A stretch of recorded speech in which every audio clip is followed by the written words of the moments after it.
Ch55 Everblaze. But my skin's been melted off, Kif argued, staring at his glowing hands like they couldn't possibly belong to him. Twice.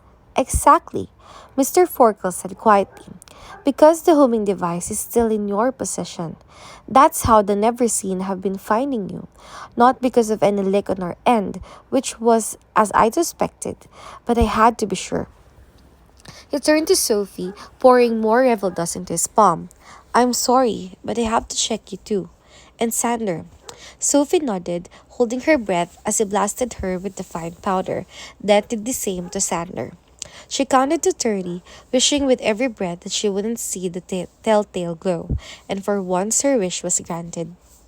Sander was clear as well. Just as I thought, Mr. Forkle said, recapping the vial.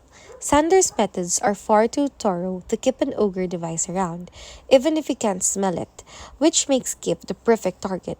Where is it?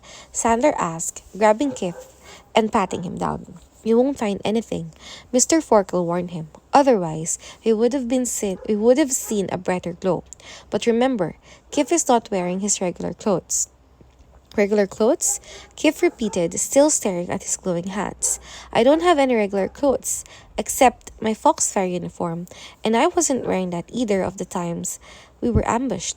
So what were you wearing? Sander asked. It would likely be an accessory, Mr. Forkle added. Something you always wear, regardless of the outfit, like a pendant, or a nexus, or a pin, Sophie whispered, afraid to meet Kif's eyes. Kif back a step away. No, that there has to be a mistake. Sophie swallowed, trying to think of anything else it could be. But the Sensen family crest fit perfectly. Hadn't his dad only given it to him recently? And now that she thought about it, hadn't he given it to him after he found out Keith was working on something with me? With her? Sorry. No, Keith said again, shaking his head so hard it looked painful. My dad's a jerk, but he's not that. He wouldn't. These are the people who tried to kill you. And Dex. And me. He couldn't. Could he? There's one way to know for sure, Mr. Forkle said, offering him the vial of revel dust. But there's one very important thing you must keep in mind. If I am right, as I suspect that I am, you cannot let your father know that you are on to him. You cannot let anyone know that anything is different, and this goes for you as well. He told Sander and Sophie. Not Alden, not your guardians, no one must know. Why? Sophie asked. Because we have a far better chance of Lord Cassius guiding us to the Never-Seen's leader if he does not realize he's a suspect. How do you know he's not the leader? Sander asked, looking ready to perform a one-goblin raid on Candleshade. Because their leader is a pyrokinetic. He left his burns on Sophie's wrists, burns that took me nearly an hour to treat. An hour? Sophie repeated.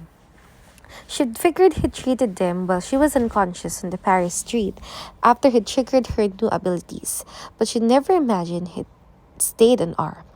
I've never seen anything so vile, Mr. Forkle said, his voice suddenly thick, and I vowed that day to do everything in my power to make sure he pays for his crimes, which is why I will need you to pretend, Kif.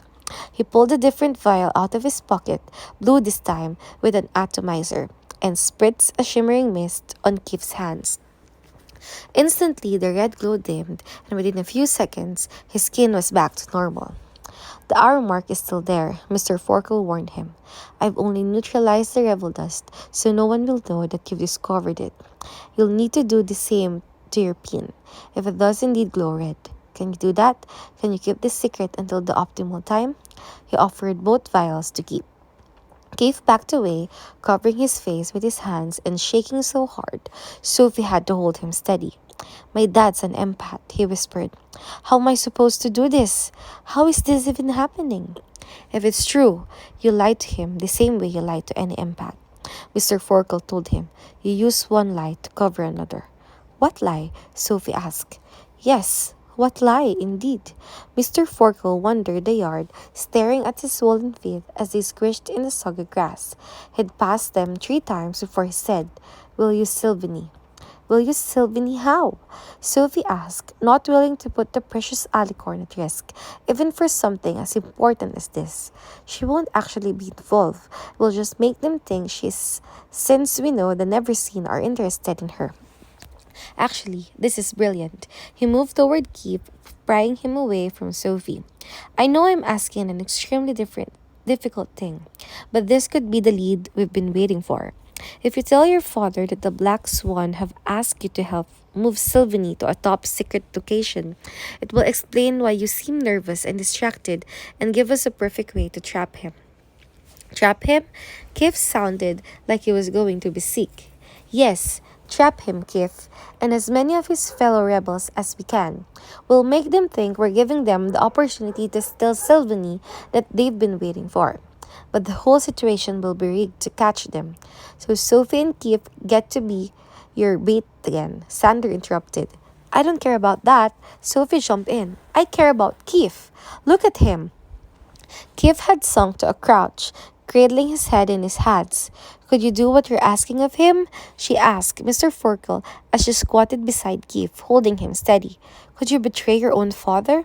I've done far worse, Mr. Forkel whispered. The right road is rarely the easy road, and no war was ever fought without casualties. Is that what this is? Sophie asked. A war? Unfortunately, yes, a quiet war to stop a louder one from raging. You may hate me for asking this of him, but it is the cold reality we all face. We cannot control the actions of others, nor stop them from disappointing us.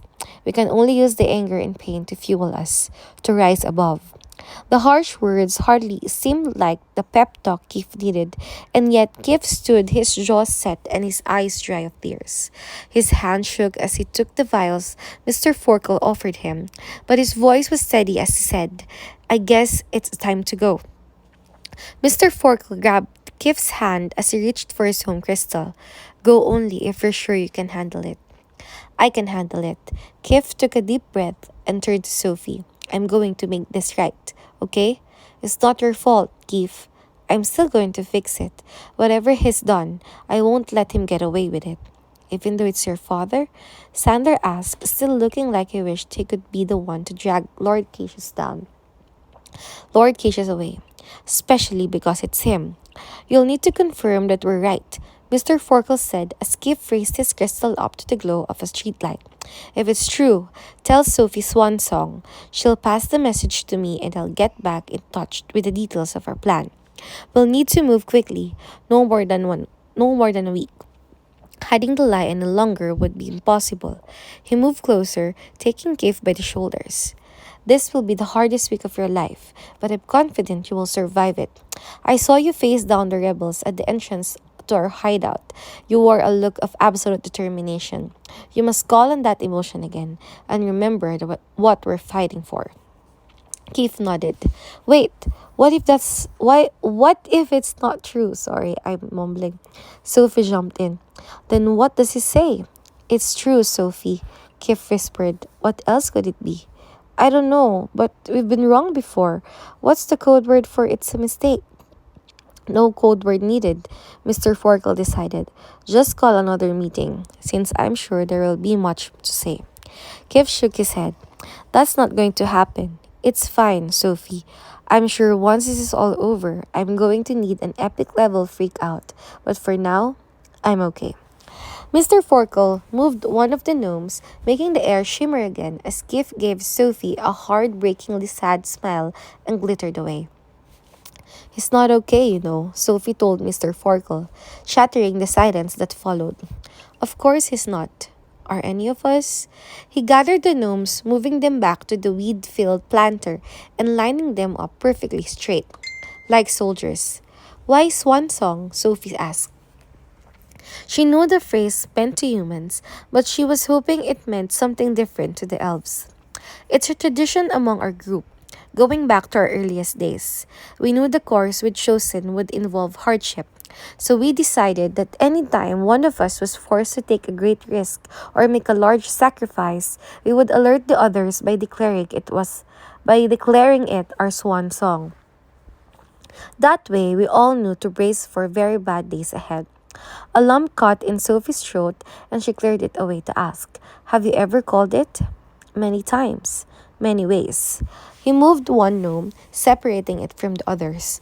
Prentice called his the day before he was captured. He added quickly, "I still haven't figured out how he knew it was coming." "The council's never going to approve his healing now. You realize that, right?" Sophie whispered, "Yes, we've been expecting the same thing, and we've been working on a plan. But after your incident with King Dimitar," he muttered something under his breath that started, "You kids, we put that plan on hold. Best to let the dust settle before stirring anything up again. Besides, we have more urgent things to focus on.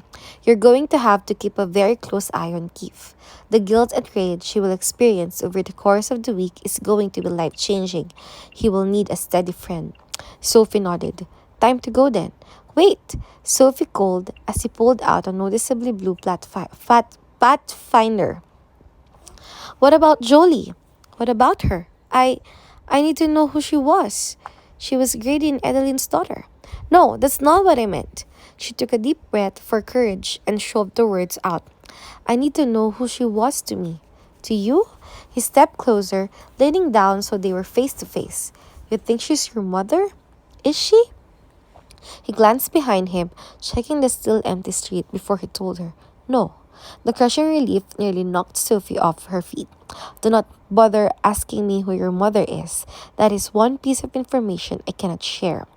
The hard lines of his expression made it clear there would be no arguing with him. But now that she knew she wasn't related to Jolie, she was happy to leave her mother's true identity a mystery.